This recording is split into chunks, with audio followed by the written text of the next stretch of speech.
वाल्मिक कराडला फाशी होणार, पण त्यापेक्षाही धक्कादायक म्हणजे वाल्मिक कराडचा मुलगा श्री गणेश कराड हा देखील कायमचा अडकणार. त्याचं सर्वात महत्त्वाचं कारण म्हणजे महादेव मुंडे प्रकरणामध्ये 3 आरोपींचं ब्रेन मॅपिंग आणि नार्को टेस्ट झालंय. महादेव मुंडे हत्या प्रकरणाला जवळपास 2 वर्ष होऊन गेलेत. या हत्या प्रकरणामध्ये वाल्मिक कराडचा मुलगा श्री गणेश कराड हाच मास्टरमाइंड आहे, असा आरोप महादेव मुंडे यांच्या पत्नी ज्ञानेश्वरी मुंडे यांनी केला. या प्रकरणाचा तपास जवळपास बंद झाला होता, पण बीडमध्ये SP नवनीत कावत यांची बदली झाली आणि तेव्हापासून महादेव मुंडे प्रकरणाला एक वेगळं वळण आलं. संतोष देशमुख यांच्या हत्येबरोबरच महादेव मुंडे हत्या प्रकरणाचाही तपास सुरू झाला. यामध्ये सर्वात दुर्दैवी गोष्ट म्हणजे वाल्मिक कराड हा संतोष देशमुख हत्या प्रकरणातील मास्टरमाइंड आहे, हे कोर्टामध्ये जवळपास सिद्ध झालेलं आहे. पण त्यापेक्षाही धक्कादायक गोष्ट म्हणजे महादेव मुंडे प्रकरणामध्ये वाल्मिक कराडचाच मुलगा श्री गणेश कराड हा मास्टरमाइंड आहे, हे देखील लवकरच स्पष्ट होईल असं सांगण्यात येत आहे. आता या सर्व घटनेबद्दल आमदार सुरेश धस नेमकं काय म्हणाले ते पाहू. आज मला त्याच्यात म्हणायचं नाही. माझ्याकडं माहिती आहे, परंतु ती 100% कन्फर्म नाही आहे. आणि उद्याचा दिवस थांबायला काय हरकत नाही. एक तपासणीमध्ये झालेलं आहे, त्यात XX पॉझिटिव्ह आलेले आहेत, Y किंवा कोणी निगेटिव्ह आलेले आहेत. याची माहिती जी आहे ती IQ माहिती माझ्यापर्यंत आहे आणि एकच दिवसाचा अवधी आहे. उद्यापर्यंत ते जे आहे दोन्ही बाबतीमध्ये जे पॉझिटिव्ह येते त्यांना SIT 100% आरोपी म्हणून त्या ठिकाणी ताब्यात घेतलं. मला ते ज्ञानेश्वरी ताईंच्या बंधूंनी काही माहिती सांगितली, पूर्णपणे सांगितलेली नाही. काही आत्ता कुमावत साहेब जे आहे त्याचे प्रमुख, त्यांनी आता गेल्या काही दिवसापूर्वी ज्ञानेश्वरी ताईंचा मला वाटतं पुरवणी जबाब त्या ठिकाणी घेतला होता आणि त्या घेतल्याच्या नंतर त्यांनी काही नावं सांगितली होती.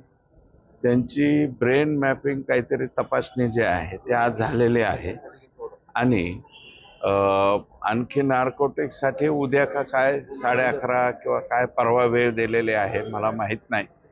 माझं मत असं आहे की याच्यामध्ये काय पॉझिटिव्ह आलं काय निगेटिव्ह आलं हे लगेच त्याच्यामध्ये बोलण्यापेक्षा दोन्ही तपासणी ज्या आहेत पूर्ण होऊन द्याव्यात आणि त्याच्यामध्ये आमचा SIT वरती आणि राज्याच्या गृह खात्यावरती पूर्ण विश्वास आहे की 100% त्यांच्यावरती जे जे पॉझिटिव्ह येतील त्यांच्यावरती ॲक्शन होईल. एवढी मोठी हत्या झाली तरी 2 वर्ष होत आहे, पोलिसांना त्याचा उलगडा होत नाहीये. हे बघा, आपण पोलिसांच्या वरती उलगडा काही बाबीमध्ये अतिप्रेशर असल्यामुळे सुद्धा सुरुवातीला जेवढ्या खुलेपणाने याच्यामध्ये स्टेटमेंट व्हायला हवी होती ते सुरुवातीला झाले नव्हते, परंतु नंतर मात्र त्यांनी खंबीरपणे स्टेटमेंट्स दिलेले आहेत आणि ते स्टेटमेंट दिल्याच्या नंतर SITने लवकरात लवकर जे आहे त्यांच्या तपासणी सुरू केलेल्या आहेत आणि त्या तपासणीवरती आज न बोलता माझं मत असं आहे की त्या दोन्ही कंप्लीट होऊन द्याव्यात आणि कंप्लीट झाल्याच्या नंतर त्याच्यामध्ये ते समोर येईल तर आमचा SIT प्रमुखावरती पूर्ण विश्वास आहे, कारण त्यांनी पूर्वी आपल्या इथे केजला काम केलेलं आहे. त्यांची काम करण्याची पद्धती जी आहे ती मला वाटतं आपल्या बीड जिल्ह्यामध्ये बऱ्यापैकी सर्व वृत्तपत्र आणि तुम्ही सुद्धा जे TV चॅनल्सचे सर्व पत्रकार बांधव आहे यांनी सुद्धा त्यांची बऱ्याच वेळा स्तुती केलेली आहे. आता काय हे पहा, ब्लॅक बॉक्स जो आहे ते अंतिम तपासणी त्याच्यामधले आहे आणि माझं मत असं आहे की याच्यामध्ये विनाकारण बाकीचं काही बोलता ते ब्लॅक बॉक्सचा रिपोर्ट येऊ द्या आणि राज्याच्या प्रमुखांनी राज्याच्या क्रमांक 1चं पद ज्यांच्याकडे आहे त्यांनी अपघात झाल्याच्या नंतर दुसऱ्याच दिवशी मला वाटतं केंद्राच्या या खात्याच्या मंत्र्यांना पत्र लिहिलेलं आहे आणि ब्लॅक बॉक्सचाही रिपोर्ट येईल आणि जे रिपोर्ट्स आल्याच्या नंतर अपघाताचं मुख्य कारण त्याच्यामध्ये पुढे येईल, त्याच्यामध्ये काही अडचण राहणार नाही. त्याच ब्लॅक बॉक्सचा रिपोर्ट यायला थोडंसं अडथळा येत आहेत आणि त्याच्यामुळे शंका ज्या आहेत त्या उपस्थित केल्या जातात. तर जे शंका व्यक्त करतील, मी त्यांना कोणाला नावं तर ठेवू शकत नाही, परंतु हा ॲक्सिडेंट आहे, ॲक्सिडेंट झालेला आहे आणि याच्या बाबतीमध्ये सुरुवातीला अत्यंत तुरंत काही लोकांनी ऑब्जेक्शन घेतले होते.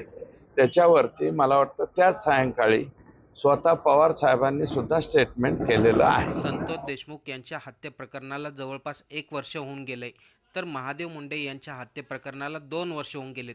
या दोन्ही घटनेमधील आरोपी एकाच घरातील असल्याचं कनेक्शन उघड होतंय.